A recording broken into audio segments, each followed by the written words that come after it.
ज्योत्स्नांपते नमस्तुभ्यं नमस्ते ज्योतिषांपते नमस्ते रोहिणीकांत सुधाकुंभ नमोस्तुते क्षीरोदार्णवसंभूत अत्रिनेत्र समुद्भव गृहाणार्घ्यं शशांकेदं रोहिण्या सहितो मम रोहिणी सहिताय बालचंद्राय इदमर्घ्यं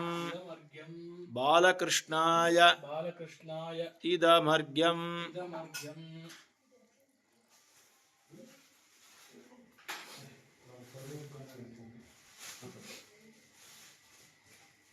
जातः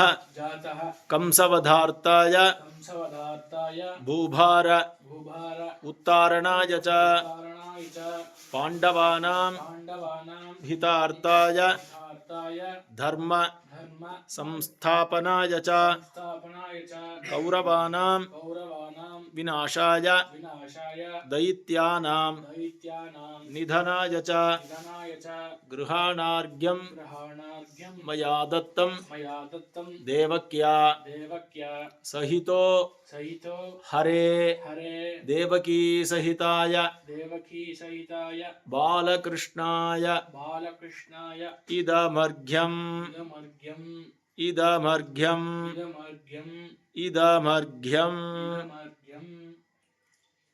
श्री कृष्ण परब्रह्मणे नमः।